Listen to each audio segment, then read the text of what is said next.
I love the backstory of the Craftsman style home because it weaves together two of my passions, architecture and history, into a single narrative. Hi, I'm John Birch, Realtor with Coldwell Banker West in San Diego, California. Craftsman style homes first appeared right around the beginning of the 20th century, but they were soon spread across the entire country. But just like the Spanish Revival homes, they originated right here in Southern California.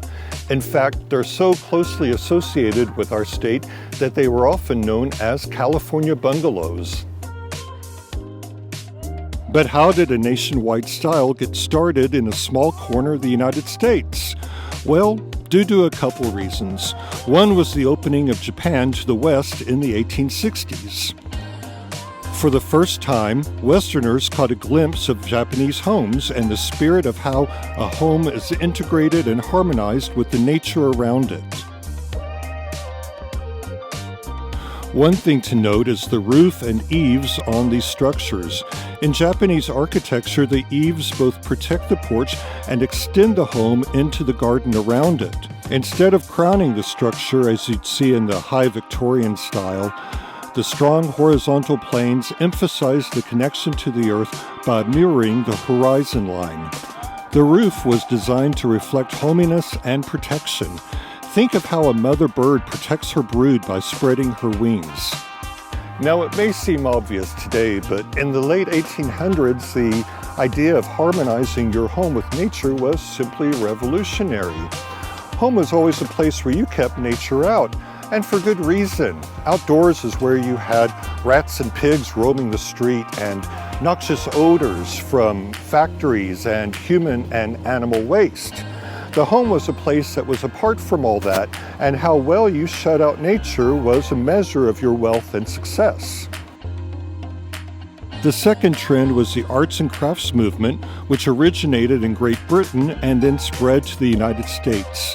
It was a reaction against the crowded, dirty cities, the dependence on machines brought on by the Industrial Revolution, and the resulting devaluation of human labor.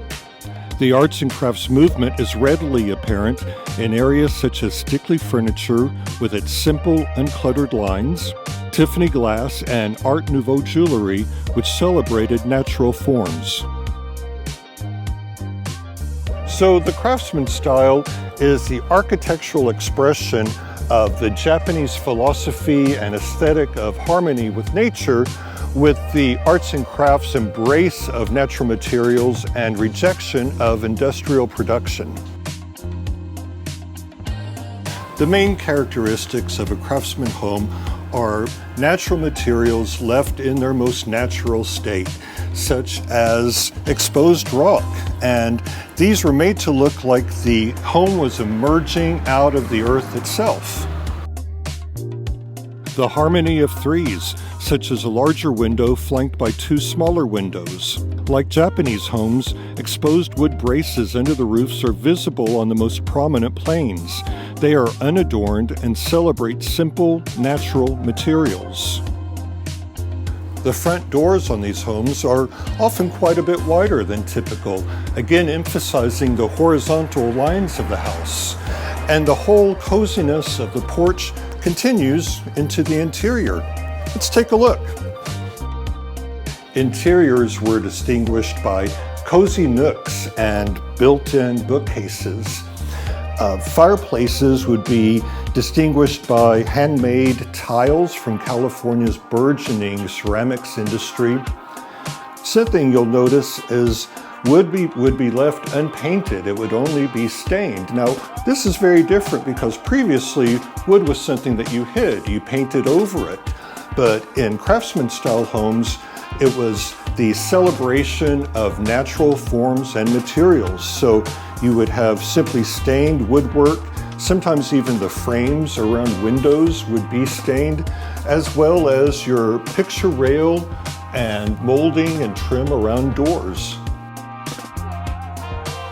San Diego has a trove of houses such as these, especially in the neighborhoods Mission Hills, North Park, South Park, Hillcrest, and Golden Hill. Today, more than 100 years after they first appeared, Craftsman homes are again very popular with home buyers. I specialize in the neighborhoods where you will find these iconic symbols of Southern California. So if you'd like to buy one, call me. I'd love to help you find just the right one. Now, if you haven't subscribed already, please do, and follow me on Instagram and Facebook. Thank you for watching, and let's make your next home a great one.